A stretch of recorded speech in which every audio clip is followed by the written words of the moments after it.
బుధవారం ఉదయం వనపర్తి జిల్లా సమీకృత కలెక్టరేట్ సముదాయంలో ప్రభుత్వ శాఖలపై మంత్రి జూపల్లి కృష్ణారావు, జిల్లా కలెక్టర్ తేజస్ నందలాల్ పవర్, స్థానిక శాసనసభ్యులు తూడి మేఘారెడ్డి, మక్తల్ శాసనసభ్యులు వాకిటి శ్రీహరితో కలిసి ఉన్నత స్థాయి సమీక్ష నిర్వహించారు.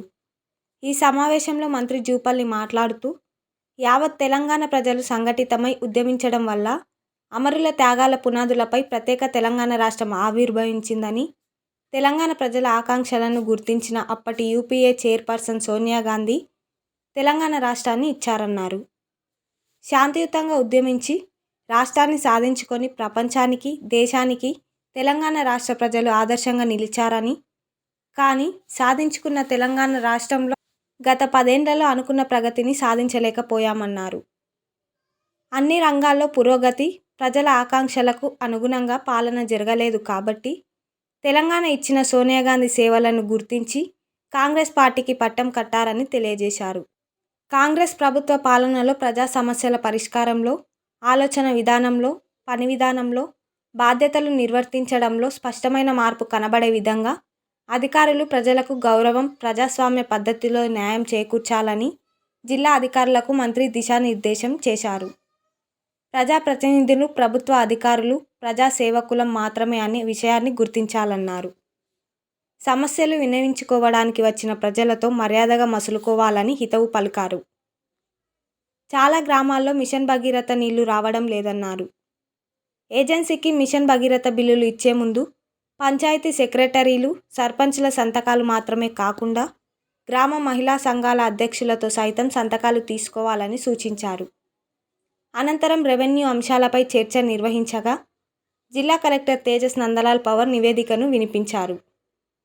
స్పందించిన మంత్రి జూపల్లి ఇప్పటి వరకు కబ్జా అయిన భూములను పరిరక్షించేందుకు చర్యలు తీసుకోవాలని సూచించారు. ఈ సమీక్ష సమావేశంలో పాల్గొన్న స్థానిక శాసనసభ్యులు తూడి మేఘారెడ్డి మాట్లాడుతూ, గత ప్రభుత్వ హయాంలో ప్రారంభమైన అన్ని రకాల పనులను తిరిగి ప్రారంభించే విధంగా చర్యలు తీసుకోవాలని సంబంధిత శాఖల అధికారులను ఆదేశించారు. పనులు ప్రారంభం కాని వాటి గురించి పక్కన పెడితే నిర్మాణ పురోగభివృద్ధిలో ఉన్న పనులను కాంట్రాక్టర్లు ఆపేయడం సమంజసం కాదన్నారు. మక్తల్ శాసనసభ్యులు వాకిటి శ్రీహరి మాట్లాడుతూ, జూరాల నుండి కుడి కాలువ ద్వారా యథావిధిగా నీరు పారుతుందని, ఎడమ కాలువకు మాత్రం ఇబ్బందులు ఏర్పడ్డాయన్నారు. మక్తల్ నియోజకవర్గంలో ప్రస్తుత పంటకు కనీసం 2 తడులకు సాగునీరు అందించే విధంగా అధికారులను ఆదేశించాలని మంత్రిని కోరారు. ఇందుకు అధికారులు సానుకూలంగా స్పందించారు.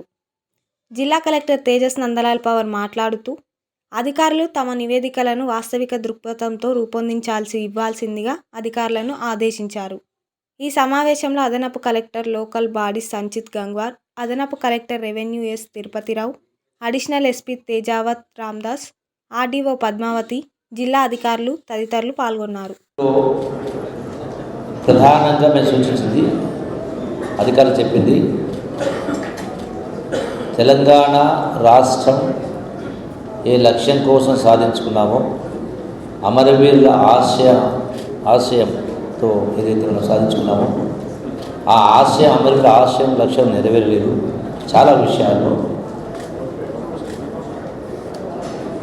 జిల్లా అధికార యంత్రానికి స్పష్టమైనటువంటి ఆదేశాలు జరిగింది. ఏంటి? ప్రధానంగా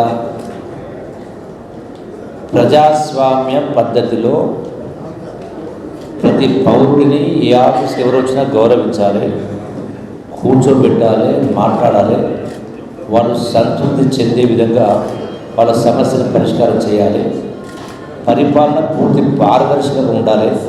గతంలో మాదిరి కాకుండా ఇష్టారాజ్యంగా దోపిడీలు, ఇష్టారాజ్యంగా కబ్జాలు, ఇష్టారాజ్యంగా ప్రభుత్వ ధనం కాజేటువంటి పరిస్థితి కాకుండా స్పష్టంగా పాలన ఉండాలి.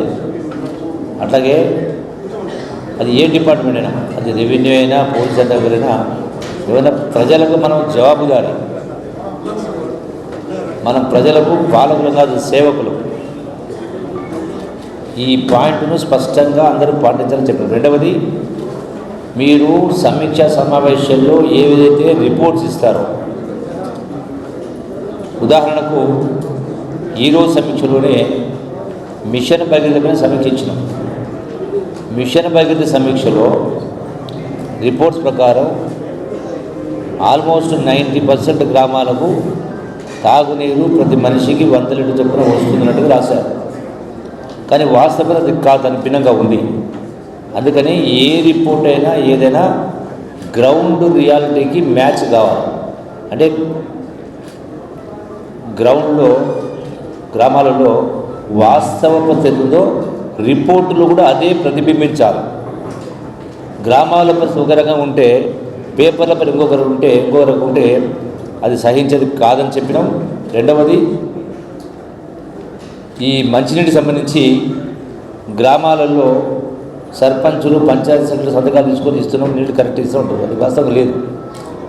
అవసరమైతే ఎక్కడెక్కడైతే గ్రౌండ్ రియాలిటీకి అంటే గ్రామంలో ఏదైతే వాస్తవ పరిస్థితుందో దానికి భిన్నంగా రిపోర్ట్ కనుక ఉంటే అవసరమైతే ఫంక్షనాలు తీసుకొని ప్రజలను కూడా రప్పించి ప్రజాప్రతినిధులు రప్పించి ప్రజాప్రతినిధి సమక్షంలో సమీక్ష చేయడం జరిగిందని చెప్పడం జరిగింది. సో వ్యత్యాసం అనేది ఉండొద్దని కింద స్పష్టంగా చెప్పేది. రెండవది, ప్రభుత్వం భూములు ఉంటాయి, రకరకాల ప్రభుత్వ ఆస్తులు ఉంటాయి, అది వివిధ రూపాలు ఉంటుంది.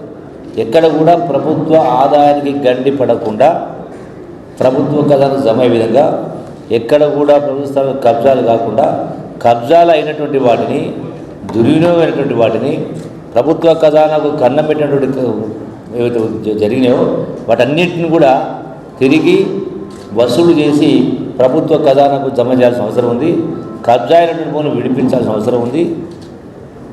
అట్లాగే ఏవైతే ప్రభుత్వం ఎన్నికల సందర్భంలో ఏదైతే హామీలు ఇవ్వడం జరిగిందో ఈ ప్రభుత్వం కాంగ్రెస్ ప్రభుత్వం గౌరవ ముఖ్యమంత్రి రేవంత్ రెడ్డి గారి నాయకత్వాన వాటన్నింటినీ ఒక్కొక్కటిగా అమలు చేసే కార్యక్రమం చేస్తాం. పూర్తి పారదర్శకంగా పూర్తి ప్రజాస్వామ్యబద్ధంగా పరిపాలన కొనసాగడానికి అవసరమైన ఆదేశాలు ఇవ్వడం జరిగింది. దానికి అనుగుణంగానే నిత్యం అందుబాటులో ఉండి మంత్రిగా నేనైనా గౌరవ శాసనసభ్యులైనా అధికారులైనా నిత్యం అందుబాటులో ఉండి ప్రజా సమస్యల పరిష్కారానికి నిజాయితీ కృషి చేస్తాం. ఏవైతే పెండింగ్ ఇష్యూస్ ఉన్నాయో పెండింగ్ వర్క్స్ ఉన్నాయో వాటిని కూడా పూర్తి చేసే కార్యక్రమం చేస్తామని చెప్పని ఈ యొక్క సమీక్షలో చెప్పడం జరిగింది. డెఫినెట్గా గతానికి ప్రస్తుతానికి భవిష్యత్తుకు స్పష్టమైనటువంటి భేదం కనపడే విధంగా ఈనాటి వనపర్తి జిల్లాలో అయినా నార్కల్ జిల్లా అయినా ఏ జిల్లా అయినా గతానికి గతంలో ఉన్నటువంటి ప్రభుత్వం కావచ్చు గతంలో ఉన్నటువంటి శాసనసభ్యులు కావచ్చు ఇప్పుడున్నటువంటి వాళ్ళు కావచ్చు ఆ వ్యత్యాసం కొట్టొచ్చినట్టుగా కనపడే కార్యక్రమం జరుగుతుంది. సరే, చాలామంది చాలా రకాలు మాట్లాడుతూ ఉంటారు. ఈనాడు 10 సంవత్సరాలు అధికారం వెలుగబట్టిన వాళ్ళు ఇవాళ వచ్చి చాలా గొప్ప గొప్ప మాటలు మాట్లాడుతూ ఉంటారు. వాస్తవాలు కూడా చెప్పేది ఉంటుంది. అలా 7 లక్షల కోట్ల రూపాయలు అప్పు గతంలో ఏం మాట్లాడినారు గత ప్రభుత్వం వాళ్ళు? 2 లక్షల కోట్ల అప్పు 2,50,000 కోట్ల కూడా మాట్లాడుతూ వచ్చింది. తీరా మన అసెంబ్లీ సాక్షిగా శాసనసభ సాక్షిగా చర్చ జరిగినప్పుడు 7 లక్షల కోట్ల రూపాయల అప్పు, సంవత్సరానికి సుమారుగా 40,000 కోట్ల పైసలు వడ్డీ అని ఇది వాస్తవ పరిస్థితి. చెప్పింది వేరుంది. అయినా కూడా ఇటువంటి ఆర్థిక పరిస్థితి ఉన్నా కూడా మా ప్రభుత్వం కాంగ్రెస్ ప్రభుత్వం చెప్పినటువంటి అన్ని అంశాలని అన్ని 6 గ్యారెంటీని ఒక్కొక్కటిగా వాటిని అమలు చేసే కార్యక్రమం చేస్తాం. అదే పని మీద ఉన్నాం.